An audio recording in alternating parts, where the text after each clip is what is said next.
So I might actually be the person who's released the biggest volume of educational, informative OP-1 content. This will be my 28th YouTube video where I'm featuring it in some way, shape, or form. Not to mention tons of performative type stuff on all other social media platforms, Instagram, TikTok, things like that. You might even say that I'm OP number one. That being said, I haven't really done like an overall what I think of the OP-1. I've had it for 3 years, so it's about time. And I'm not holding back on anything today. There are pros and cons of the OP-1. You'll be hearing about them in this video. Today's sponsor is DistroKid. If you're shopping for a music distributor, go with DistroKid. There's a 7% discount linked in the description of this video. And we'll be getting into a few free promotional tools that they offer later in this video. With me, the whole spark about learning about synths started with the OP-1. I had my own commercial studio a few years ago, and the guy across from me had an OP-1, and I just wanted to know everything about it instantly. And it seems to have that effect on some people. It's either you love it or you hate it. I was one of the people that absolutely loved it right away. Just a little side anecdote. Luckily, I don't really get that much hate on social media. I mean, I do get the odd dip here and there, but it seems to have been consistent throughout my YouTube career. The haters come out when I post about the OP-1 specifically, so it's a very divisive synth. Oftentimes there's a group of people just talking shit about it, saying that it's a toy and it's not professional, no one uses it. For those of you who think that, you could not be more wrong. It's the #1 top-selling synth in 2021, I believe in 2020 as well, and that's just it. This is a top-notch, top-selling synth that's still used by some of the world's biggest artists. A varied group of artists too, like any genre of music.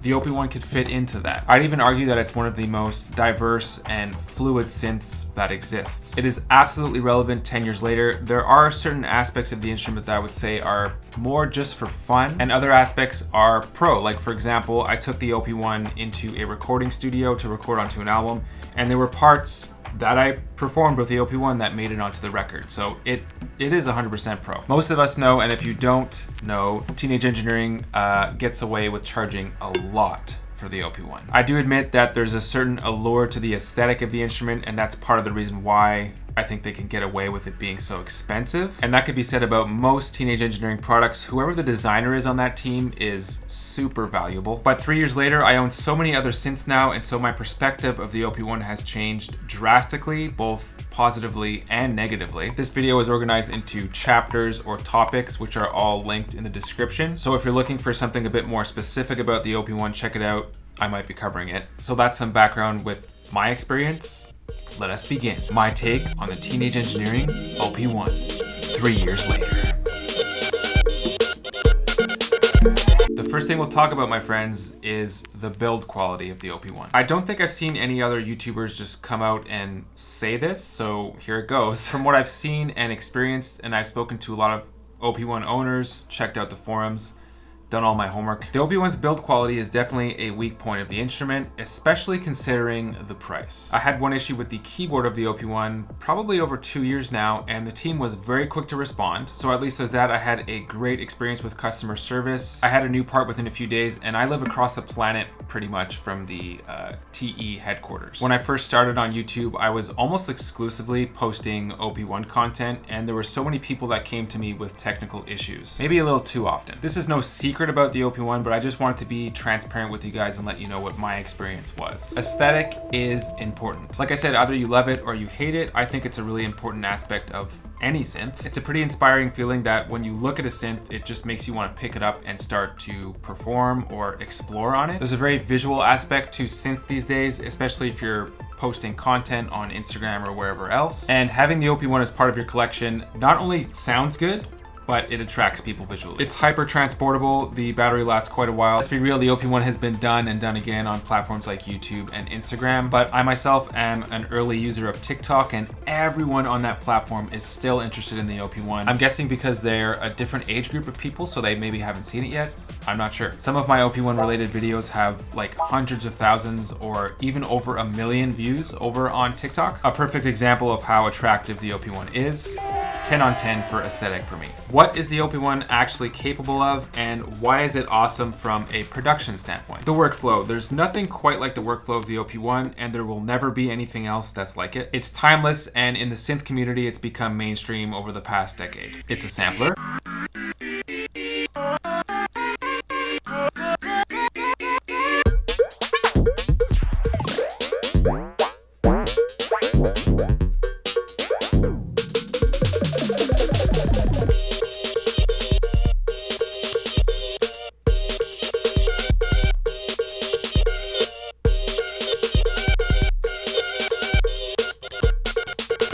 You've got 7 sequencers here to choose from, all of which I've covered extensively. Here's a playlist for that. The second one here is called Endless. I would say it's the one I use the most, especially for drums. I'll just quickly program a drum beat here.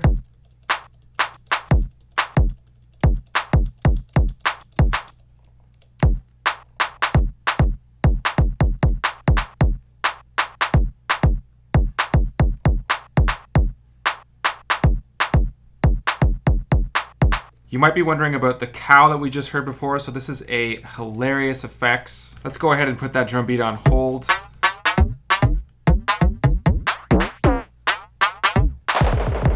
So there's delay, there's feedback. That's dope.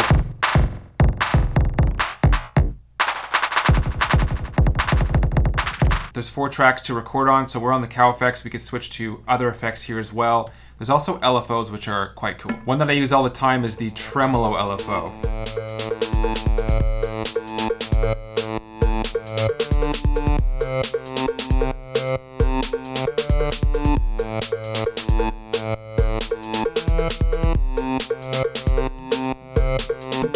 There's a list of synth and drum presets that are absolutely wild. Let's start with synth.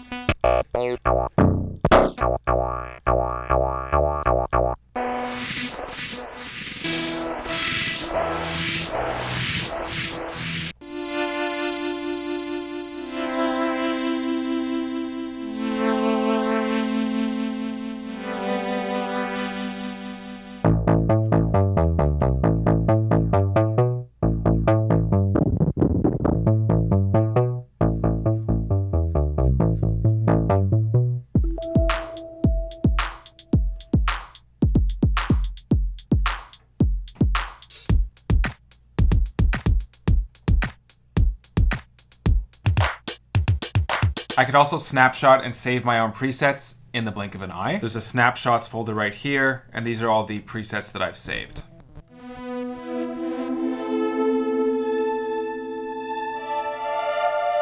This is actually one that I've used with the microcosm, which I do have set up right here. Let me just show you something quick.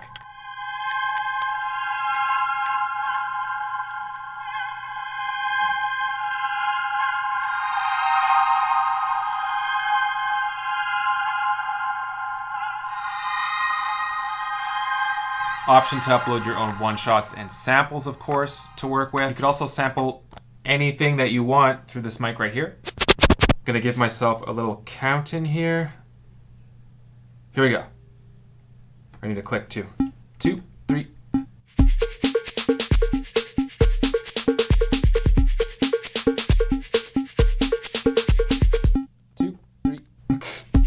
Okay, let's go back to the beginning of that pattern here.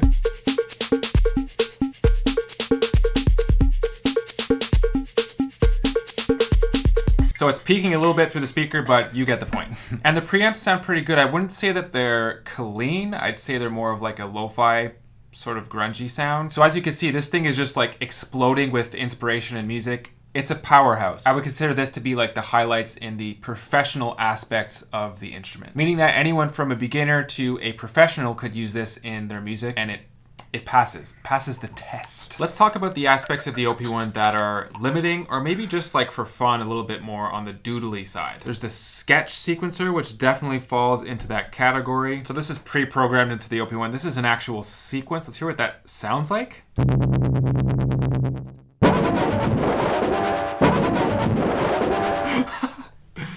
Different synth.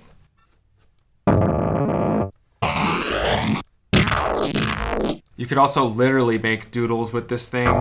Let's see what this sounds like. Ready?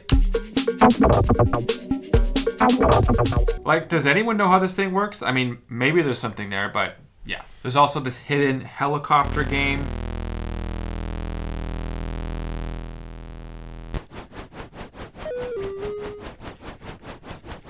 Which I've never really played. Okay.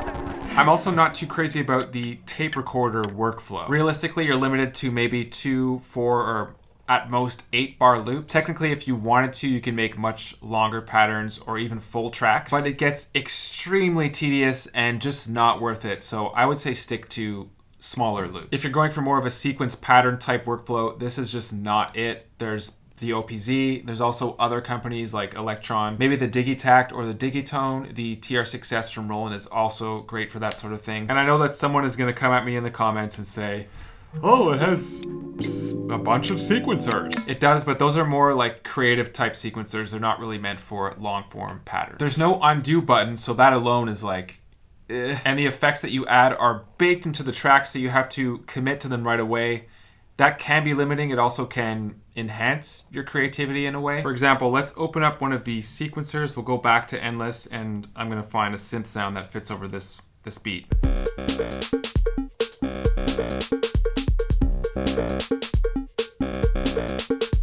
We could test out a bunch of effects over this in real time. I'm going to play that pattern again.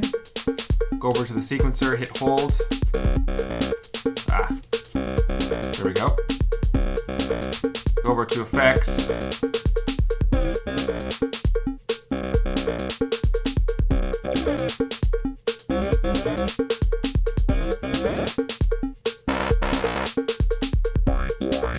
Oh, that's cool.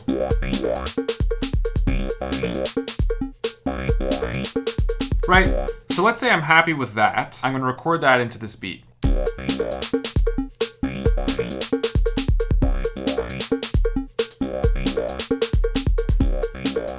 So that cow effects that I just added is baked into the track. There's no going back from that. So oftentimes what happens is, let's say a few tracks down the line, you go back to this bass track and you figure, oh, I wanna change those effects around a little bit.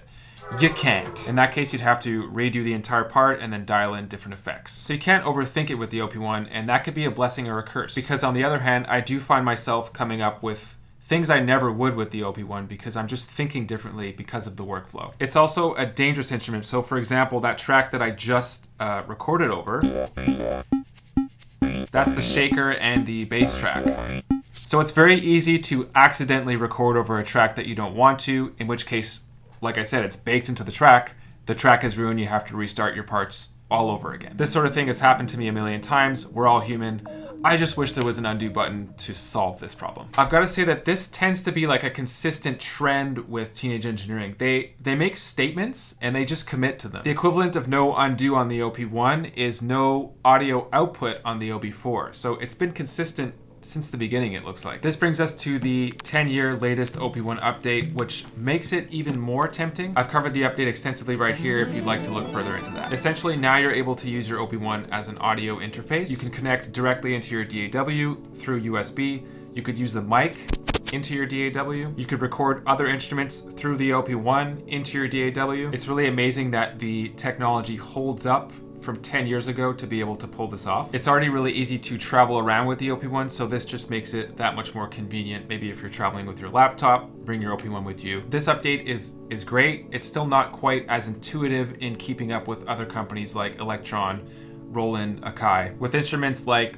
MPC-1, TR6S, Digitact, Digitone, you're able to bounce individual tracks directly into your DAW in real time. So for example, you could spontaneously come up with a track structure, let's say with the TR6S, record that directly into your DAW and you have all of the stems there ready to go to be mixed. Unfortunately, that real-time recording is not really possible with the OP-1. It all comes out as a master track. You can, however, export and drop individual stems from the OP-1 into your computer, but you're sort of hitting a wall here because, as I mentioned before, you'd be dropping loops as opposed to full-on tracks because it is so tedious to make full-on tracks with the OP-1. So there's a limit there. So if after watching this, you're not into it, let's discuss some other options. Obviously, I can't make any decisions for you, but I can at least point you into the right direction. If you're searching for something in the price range of the OP-1, you got a lot to work with. The OPZ is much cheaper and has a very different workflow. It's a much stronger pattern sequencer, and it's also able to sample just like the OP-1. I have an in-depth comparison between the OP-1 and the OPZ, check it out. In my opinion, Electron has some of the best groove boxes and sequencers on the market. So maybe the Digitone, which is not able to sample, in which case you can go with the Digitact. Digitone is a killer FM synth and it's more in the sound design realm, but also a great sequencer. Maybe even something like the TR-8S or MC707, two killer groove boxes, and they have faders too, which kind of changes up the dynamic, gives it a bit more of a DJ quality. MPC is also really hot these days. It has a great sequencer. And also if you're more of a tactile performer, as in like you like to tap in your parts, then MPC is definitely the way to go. And hey, maybe you're just like in over your head price-wise. Don't give in. You can achieve pretty much everything that these synths can do and more with the DAW and a MIDI controller. For example, I use Logic Pro 10. It's $200 and a MIDI controller is maybe another 100. And hands down, some of my most streamlined workflows involve my DAW. So it is more efficient, way cheaper. To sum it all up, here are the pros and cons of the OP-1. You could pause the screen right now, take a screenshot. Maybe just leave this list on your desktop and help you decide later. Now, let's talk about DistroKid. If you're shopping for a new distributor, there's a 7% discount linked in the description of this video. I highly suggest DistroKid. These guys are on the cutting edge of social media and music promotion. They're always the first ones to come up with new features to help you promote your music in a professional fashion. 3 reasons to join. I use these pre-made promo cards for every single one of my releases. They're perfectly cropped to that vertical format, perfect for Instagram stories and maybe even TikTok. Lots of options to choose from. They also have this feature called Hyperfollow, which is essentially a link in bio link. This is something that I use across my social media. You're able to embed videos, post important links, include your social links as well, embed your latest single. It's all there and it's free. The third reason is that it's $20 a year to release unlimited music to all major streaming platforms. In my opinion, that's a steal of a deal. So if you're looking to officially release music, you know what to do. As always, thank you guys for being here. If you do decide to buy the OP-1, there is an affiliate link for that in the description. Please use any of my affiliate links to buy your gear. It's the best way to support this channel and support what I do. Keep that free synth content train rolling. I hope that you subscribe. See you guys soon.